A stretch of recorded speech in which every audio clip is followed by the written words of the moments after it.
Fala aí, meus guris! Como vocês estão? Espero que estejam bem. Estou trabalhando fortemente nas continuações do canal. Verde Vale, Primitivo, Engenheiro Mecânico, O Prota da Fazendinha, Era do Gelo e Oráculo. Por enquanto. Então podem esperar várias continuações vindo por aí. Essa obrinha estava editada há um tempo, então resolvi trazer ela de volta para vocês. Quem quiser continuação, já sabe. Cheguei até o capítulo 4 dessa obra. E sem mais enrolação, vamos dali! O espaço nunca foi silencioso de verdade. Dentro do traje, o som constante da própria respiração preenchia tudo. Um ritmo calmo, quase hipnótico.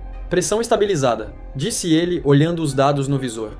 Podemos fechar esse painel e voltar. A Terra girava lentamente ao fundo, azul e branca, bonita demais para quem passava a vida consertando coisas ao redor dela.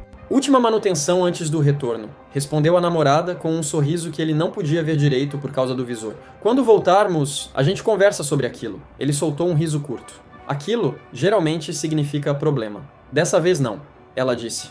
Promessa. O melhor amigo flutuava um pouco afastado, preso ao cabo magnético, observando o trabalho com atenção exagerada. Vocês dois estão estranhamente sérios hoje, comentou. Parece despedida. Para de falar besteira, ele respondeu. Daqui a 2 dias estamos em São Paulo reclamando do trânsito. A nave vibrou. Não foi forte, foi errado. Um tremor curto seguido por um alerta vermelho piscando no canto do visor. Alarme de acoplamento? Ele franziu a testa. Isso não faz sentido. O braço mecânico travou, disse o amigo. A nave de apoio perdeu estabilidade. Antes que pudessem reagir, o impacto veio. Metal contra metal. Um som seco, abafado pelo traje, mas forte o suficiente para jogá-los contra a estrutura. Cabo de segurança! Ele gritou. O puxão veio tarde demais. O módulo auxiliar se soltou da nave principal, girando lentamente no vazio. Dentro dele, 3 pessoas. Ar limitado. E nenhuma ajuda próxima. O silêncio voltou. Dessa vez, pesado. Comunicação com a nave principal caiu. A namorada murmurou, a voz já menos firme. O suporte mais próximo vai demorar. Ele fez os cálculos rápido. Muito rápido. O oxigênio não aguenta 3 pessoas por tanto tempo. Ninguém respondeu. O amigo desviou o olhar primeiro. Existe... A namorada começou, hesitando. Existe o protocolo de cápsula auxiliar. Ele virou lentamente para ela. A cápsula é individual. Ela engoliu em seco. A gente pode colocar alguém em hibernação, o amigo disse. Sedativo de emergência. Reduz consumo. O silêncio se estendeu por alguns segundos longos demais. Não, ele respondeu. Vamos esperar. Alguém vem. A namorada não respondeu. Ela se aproximou do amigo, fingindo ajustar algo no painel. A comunicação interna ainda estava aberta. Eu não consigo mais fingir. Ela disse, baixo, achando que ele não ouviria. Desde quando? O amigo respondeu. Desde antes da missão. Eu gosto de você. O mundo dele encolheu dentro do capacete. Você vai mesmo dizer isso agora? O amigo sussurrou. Se a gente voltar, eu não ia conseguir continuar mentindo. Eles se beijaram. Ali, dentro do módulo, enquanto o ar acabava. Ele não gritou, não se mexeu, só ficou olhando. Minutos depois, o sedativo entrou em sua circulação pelo sistema do traje. Desculpa. A voz dela veio distante. É melhor assim. A cápsula de emergência foi preparada. Quando a da escotilha se fechou, a última coisa que ele viu foi os dois se abraçando, aliviados. A cápsula se soltou e caiu. No escuro do espaço, o mundo ficou silencioso outra vez. O impacto não matou. Isso por si só já era estranho. A cápsula atingiu o solo com um baque seco, quicou uma vez e parou. O silêncio que veio depois era diferente do espaço. Pesado.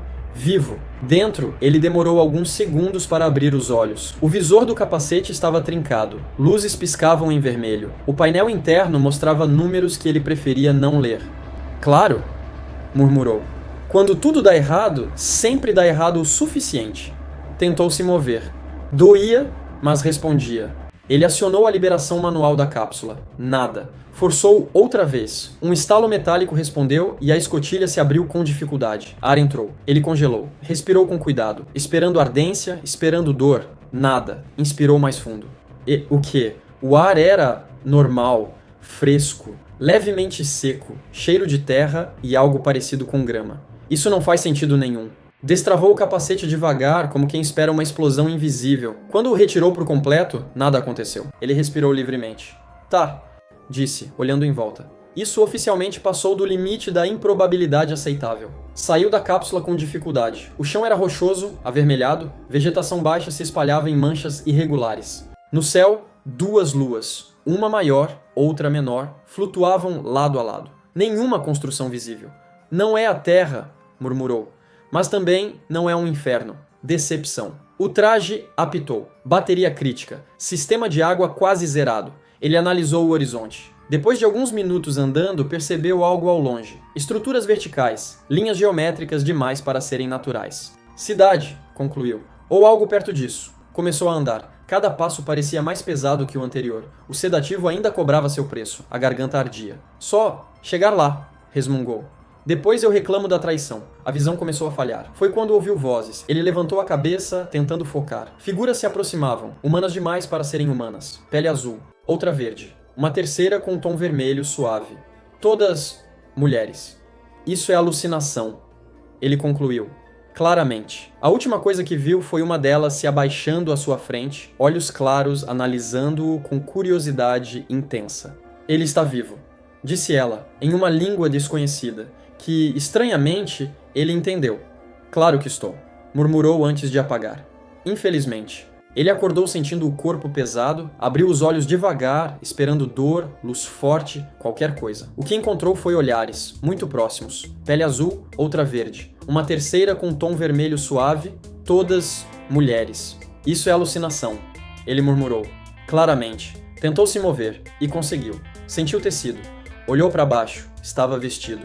Uma camisa cinza escura, com detalhes laranja no peito e nas mangas. Calça preta, tênis, as roupas dele.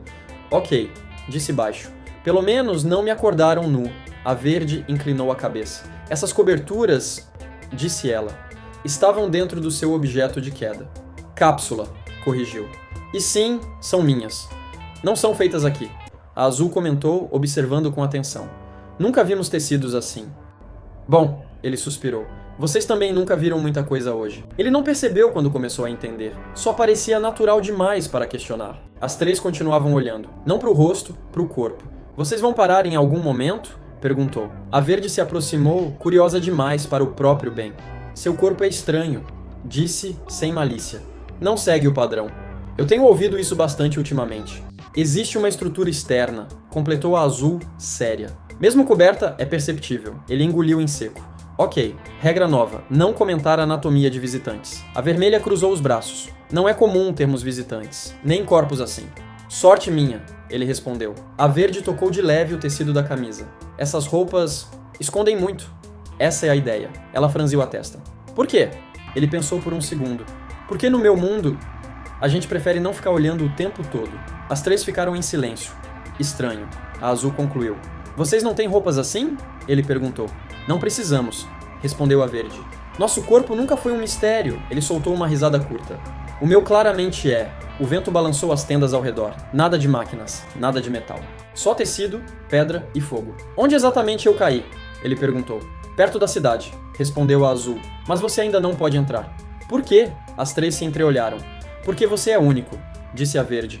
E tudo que é único causa perguntas. Ele respirou fundo. Ótimo, murmurou. Caí num planeta sem tecnologia, só de mulheres, e virei um problema filosófico. A verde sorriu, interessada. Sim. Só isso não foi tranquilizador. Ele caminhava devagar, tentando acompanhar o ritmo delas. As três falavam entre si em uma língua que não fazia sentido algum. Sons suaves, cadência estranha, como se a entonação importasse mais que as palavras. Ainda assim, ele entendia. Não cada palavra, mas a intenção. Isso é novo, murmurou. A verde virou o rosto para ele, curiosa. Ela disse algo. Ele piscou. Você... Perguntou se eu consigo andar sozinho? Ela arregalou levemente os olhos, surpresa. Disse outra coisa. Sim, ele respondeu, meio incerto. Consigo. A azul observava em silêncio, analisando. Espera. Ele parou de andar. Eu não deveria entender vocês. As três pararam também. A vermelha falou algo curto. Ele sentiu a ideia antes da tradução. Aqui, palavras não são tudo. Ah, isso é perturbador. Ele murmurou. Continuaram andando. A cidade se aproximava. Casas de pedra clara, tecidos pendurados, nada de metal, nada de máquinas. Vocês não usam tecnologia? Ele perguntou, escolhendo as palavras. A azul respondeu. Calma. Ele entendeu como. Usamos o que responde. Isso não esclareceu nada. A verde riu. Um som leve, quase musical.